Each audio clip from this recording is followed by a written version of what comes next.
All right, today we are live on the SEO Leadership webinar, and today we have on Dan Nutter.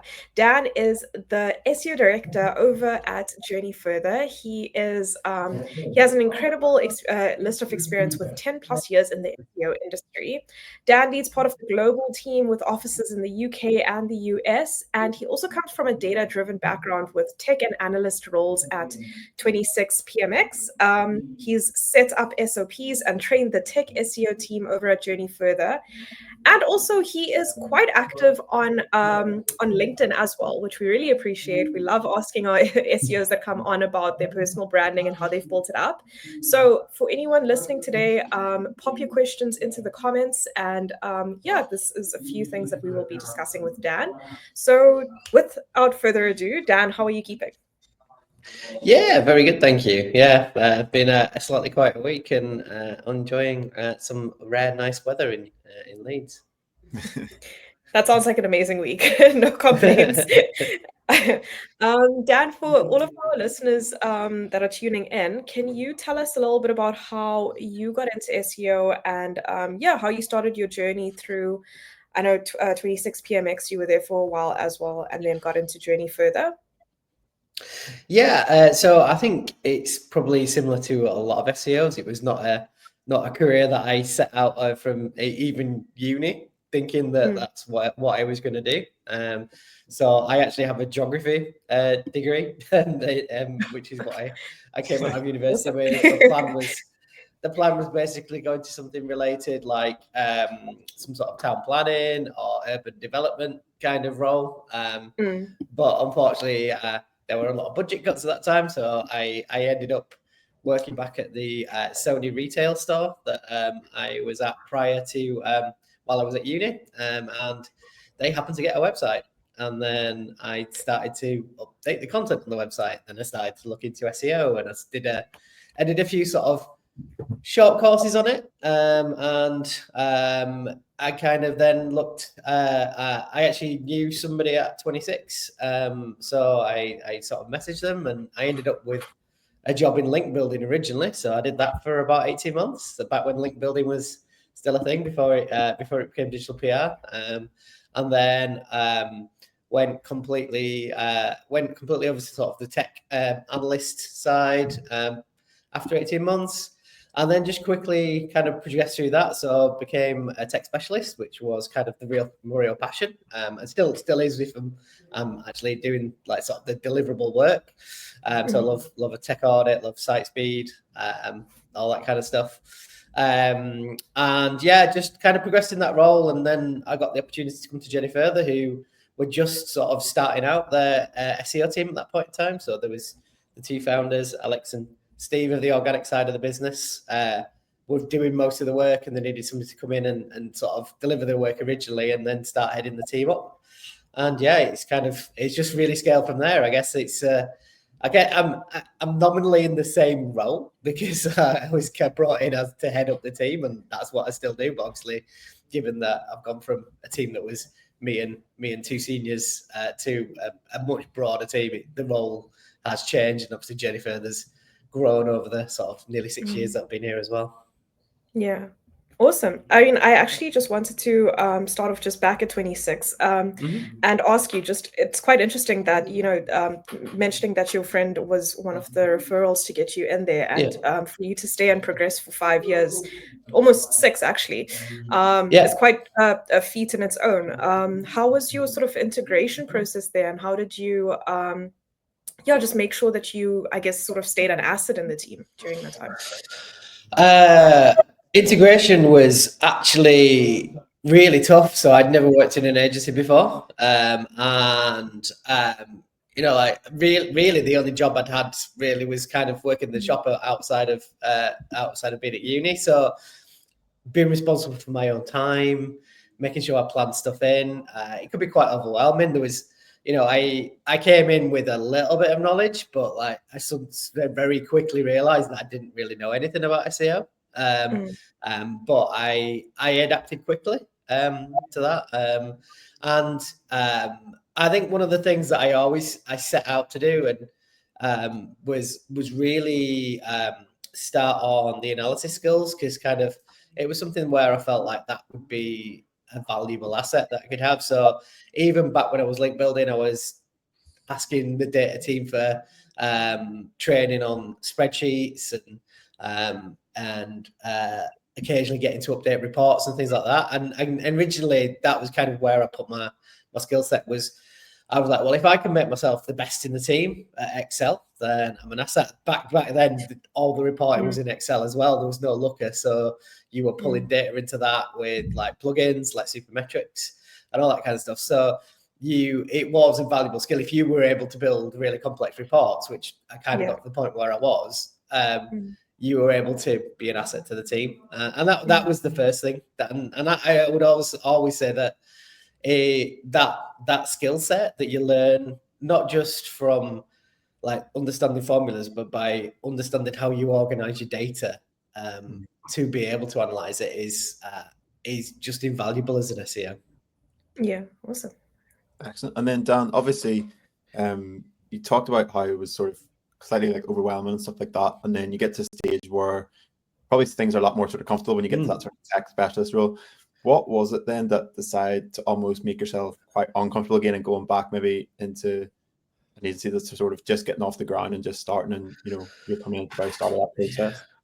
Good question. I enjoy learning and I like being challenged. And at that point in time, the career path at 26 would have just been more of the same, really. So I felt like after over 2 years, I'd run some really big projects. Like did a massive migration for a brand with 20 plus website properties that were migrating into one really complex JavaScript framework that we're using.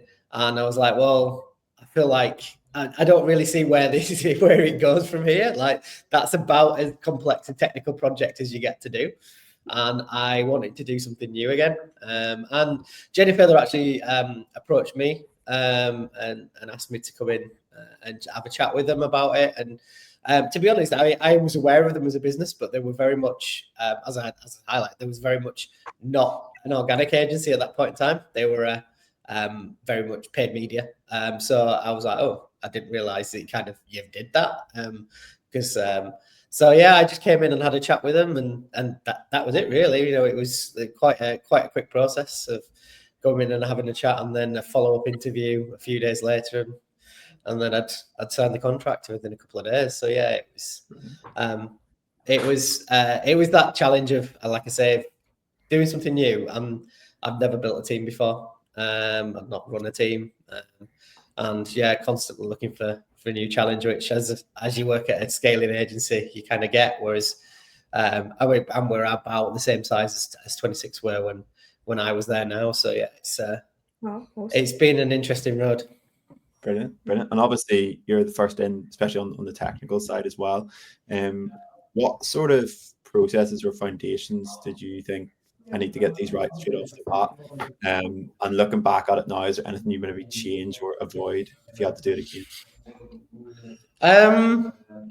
I think, there were some good processes that the team had, and I brought quite a few with me as well.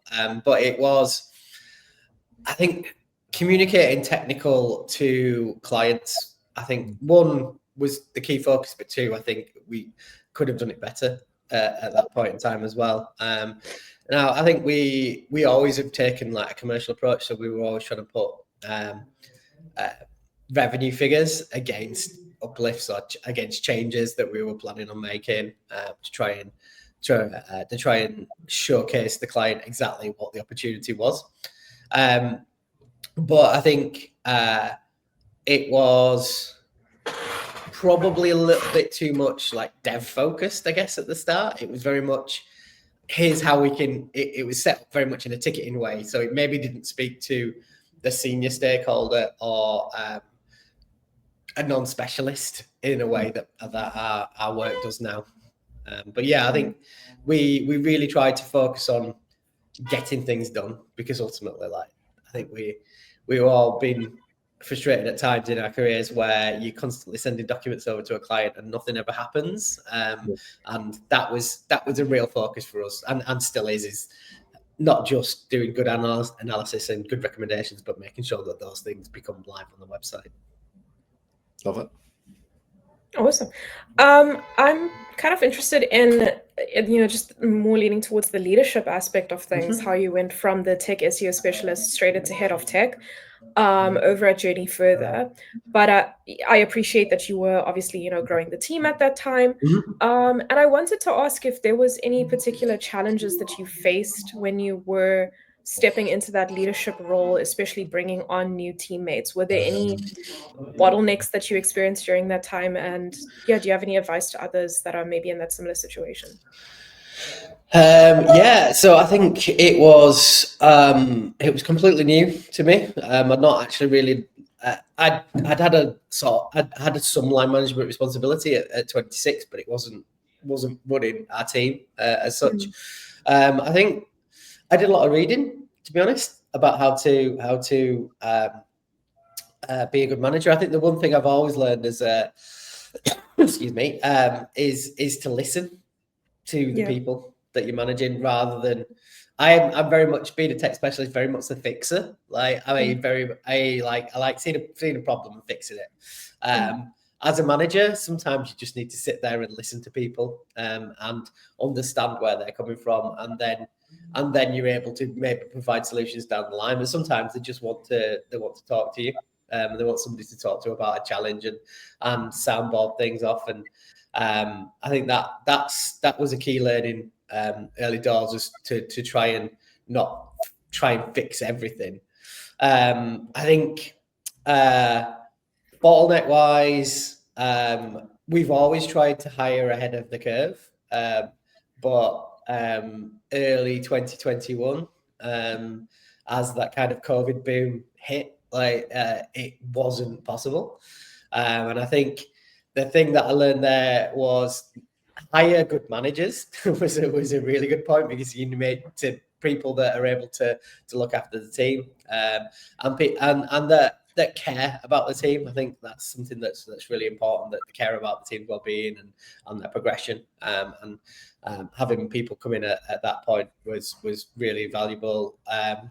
But also having solid onboarding processes. And sometimes you're going to have to be willing to muck in. Like there was times where I was going back into the client work and dipping in and because we were waiting for that next person to come on because we've won some more business. And, sometimes you just you've got to make sure that you, again, muck in to help the team see that you're going to do it as well, that you're not going to just leave it to everybody. But also it means that you create that environment of people are all willing to do the work. Nobody's too senior to write a title tag or a meta description. It's like, if that has to be done today, then that's what we'll do today.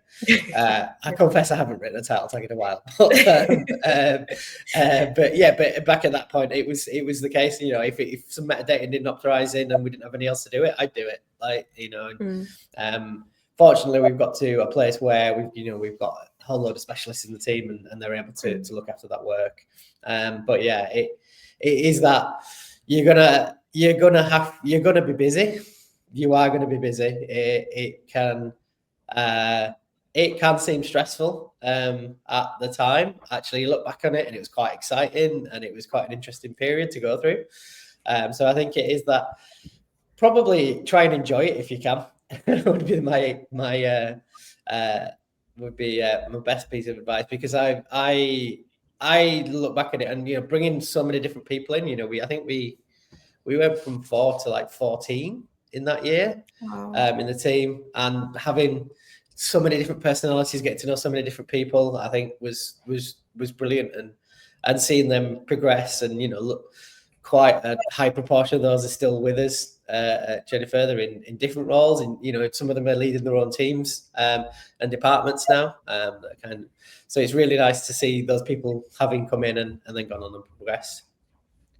Awesome. That actually transitions really nicely into my next question, which is It's really impressive, obviously, with being with 26 for 6 years and then journey further for another 6 years now.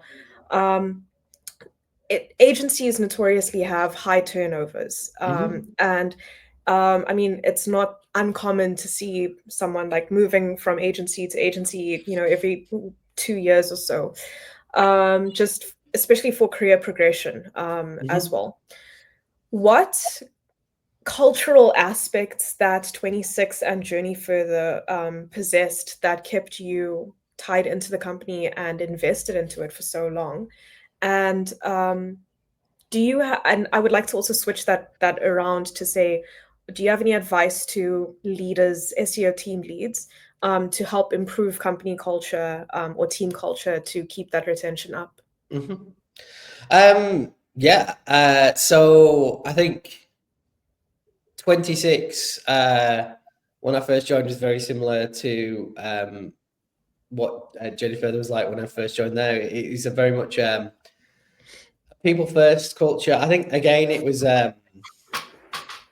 one of the two things that the teams shared was there wasn't a flat hierarchy. That's because there never is a flat hierarchy, but there wasn't anything that, everybody spoke together. The head of SEO talked to everybody, and the at 26, as Jenny Further was, like, the CEO was in the same room as us, and you talk to them, and it wasn't that there was everybody was working on it together. And I think that was it. And we were all working in the same direction, and we were looking to drive something. And I think there was a big focus on people at both agencies. And I think it's something that I've taken in as a leader, is that understanding that as a business, like, particularly an agency, you've not got any machines, you've not got any assets. Your assets are your people, and you need to make sure you look after them. And I think one of the key things that I always try to do is to ensure there's a mechanism for people to celebrate each other. And we've had various guises of our team meetings that we had. One of the main ones we started was the team was quite small pre-COVID, so we were usually in the same office, so we didn't really need to have meetings as such, and there was also only like 3 of us, so it didn't really make sense to do that. But having a meeting where there's a mechanism for feedback, so we do weekly shout outs, so the team do that, and celebrate other people's work, and let them know that they're valued. I think one of the other great things that Jenny Further has in place, we use a tool that allows us to look at, like, the sentiment overall with, like, anonymous surveys, so we can look at that and staying on top of that and understanding if there's a metric that's dipping, what can you do. I think one of the key things that I would always say is, like, if I've seen something going down, like doing another survey, doing a follow-up, trying to understand exactly why people are happy. And you can't always fix things. Sometimes people are happy with salary, but you're outside of a review period and there's not a huge amount you can do with it. They might want promotion and you don't think they're quite ready. So there's times where you've got to make that call as a leader. But by and large, trying to make sure that people feel valued, and that by you and also by their colleagues is kind of the real key thing of keeping that culture together and sharing that experience with the rest of the team. Awesome. This is actually, I'm just trying to figure out how to actually word this question appropriately, because it's such a touchy subject at the moment. But with the developments of AI at the moment, how have you been sort of, just challenging what you are saying, emphasizing putting the people first in the agency as well, while also maintaining that balance between advancing the team with AI training?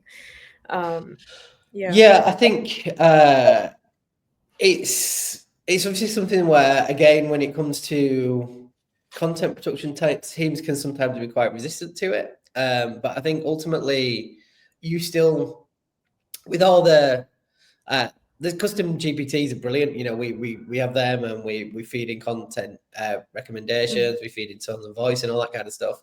But ultimately, because sometimes, you know, you've got all the I can't think of the phrase, the hallucinations and all that kind of stuff that sometimes you get from a GPT, that you need somebody to look at it. You need somebody to validate it.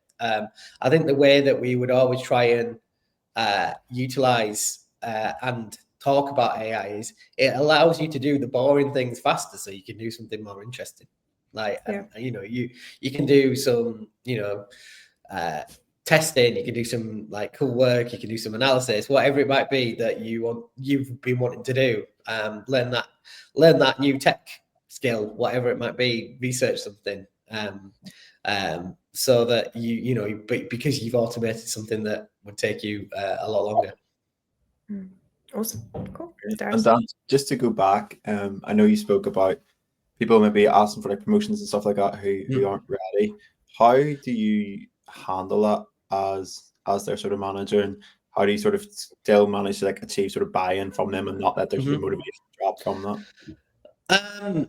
It's challenging, Darius. Yeah, I'm not gonna lie. But I think one of the things that we'd always try and do is deliver it to somebody's face. Even in situations where I wasn't that individual's manager, I would always be the person that led the conversation. So they knew, you know, they weren't feeling like they didn't know what the issues were. I think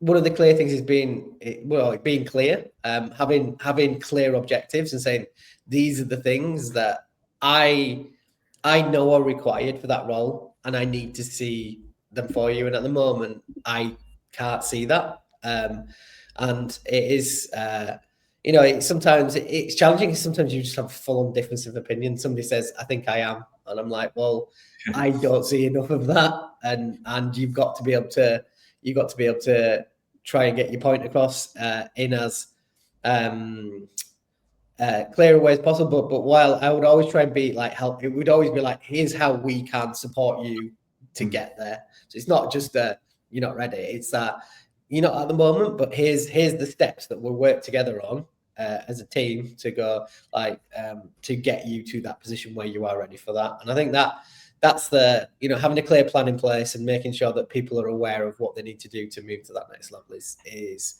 one of the key things in maintaining that balance. Yeah, brilliant. Couldn't agree more. And then whenever you were sort of initially building out the team with Journey Further, what sort of structure did you sort of go for, and how did you come to that sort of decision to create that structure?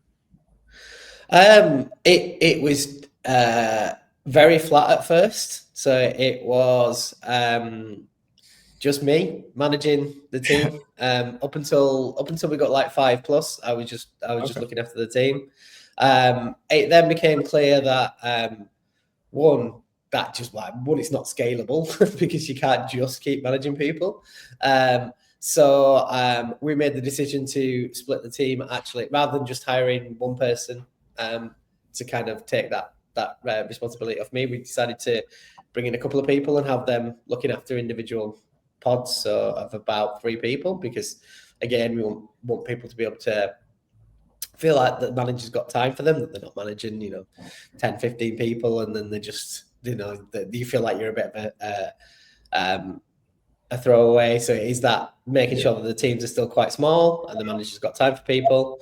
And then as the team sort of grew, I felt there was an opportunity to kind of branch out and have a technical part to the team. So we have a separate, they're part of the SEO team, but a dedicated technical team whose work is real specialist. We also looked at and obviously it wasn't just me, but like we brought out an organic strategy team to kind of bring everything together. So by that point, we've got content, technical, generalist SEOs. We've got obviously a digital PR team as well, and having somebody that can understand exactly what needs to happen and how to move the client's goal, how to activate SEO to move the client's goals forward is one of the key things that we brought it for that role. So yeah, trying to have specialists, but so that there's a framework around it to deliver the same sort of quality of work was one of the key things that we looked to build out.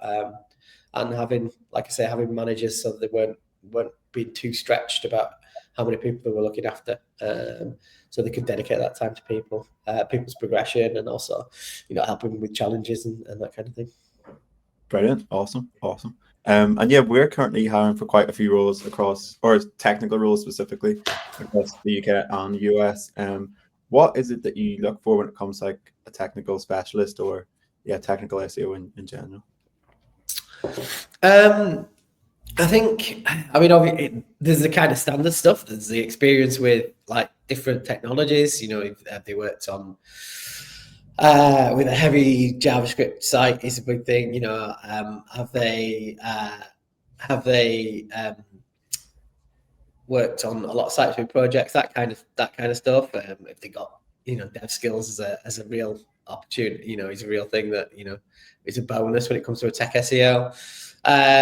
But I think ultimately for me, it's that passion for the role, and passion for technical SEO in general. So I think you get that. Often our process is we'll have an intro chat with everybody. If somebody applies, usually with myself and somebody from our internal talent team, and we try and get a feel for the person. I think that's the key thing.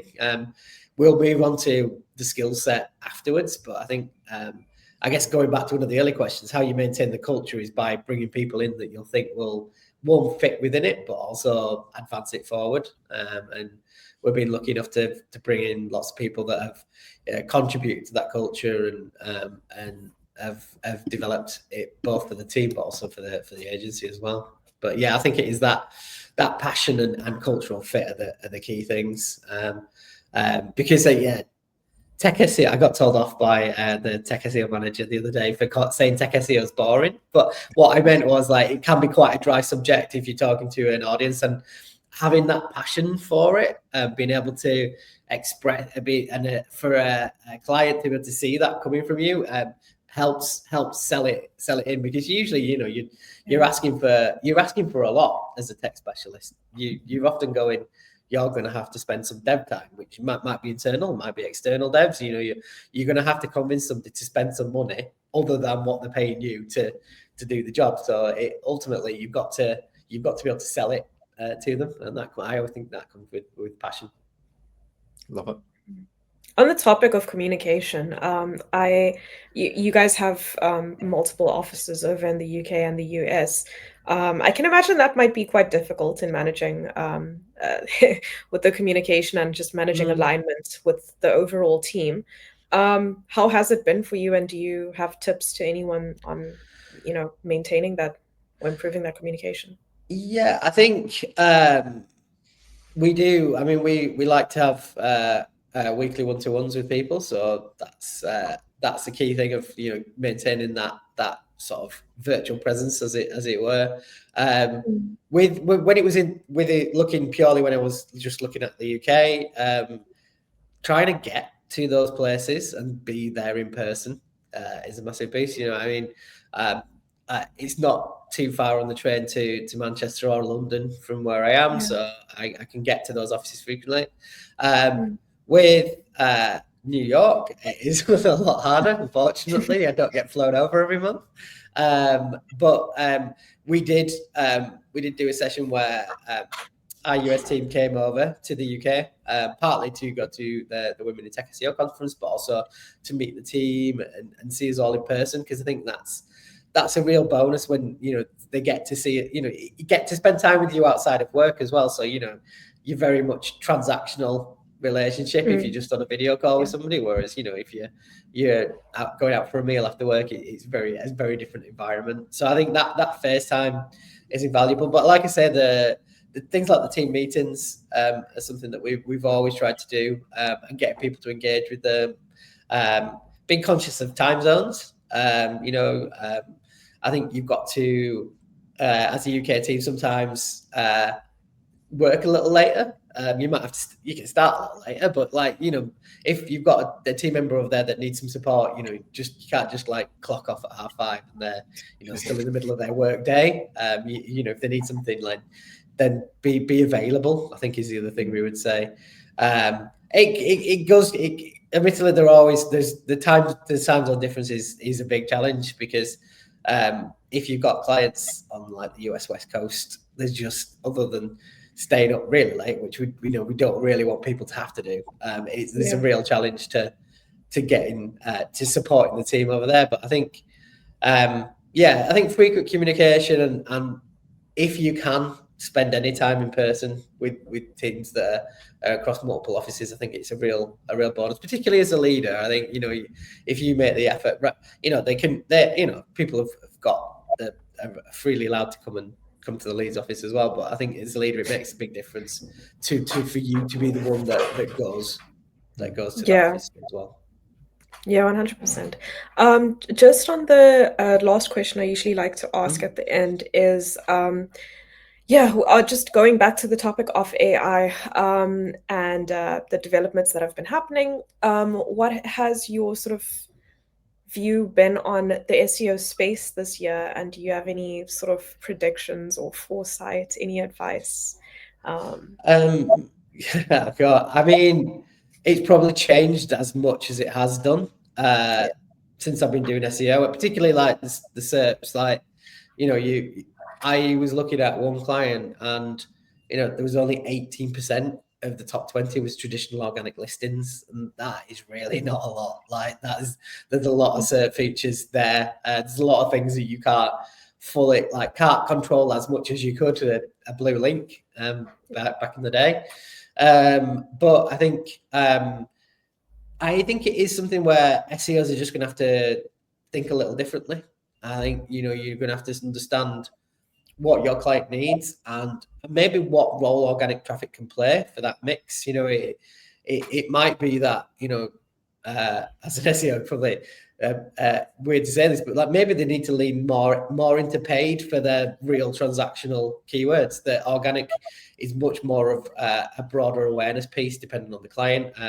There's a little bit more of also working like paid. You know, if you've got somebody in e-commerce, like the shopping feed is only going to get more and more important. You know, I think we've seen trials in the US of SERPs that almost look like listing pages on a website, and you click filters and all that kind of stuff. So I think having that kind of interface, you're going to need to make sure that your merchant center is set up just as well for organic as it is for paid as well. And I think that's one of the key things, is that as SERPs get busier and AI mode comes in there, it's like learning where you need to play. It might just be that you go, do you know what?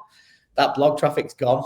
Like, that informational content is getting answered in the SERP. If that AI mode continues, you know, that you've got questions and answers where it's emulating an LLM, you're like, well, how likely is it that content will drive a click? But you then need to understand where that content will still play a supporting role in the customer journey, and you know, bring it into social and potentially email marketing as well. So making sure that your content is hitting all different aspects of the customer journey for the client as well. Very interesting. Awesome. Dan, thank you so much. That was such an insightful, interesting conversation. So many interesting points were brought up. Thank you. Appreciate your advice so much and your insight. If anyone is listening and wants to follow Dan or ask him any questions, you can go pop him a follow as well at Dan Natter. And Dan, thank you so much. Hope you have a good weekend, and we'll chat soon. Thank you. Thanks for having me. Been great. Thanks, man.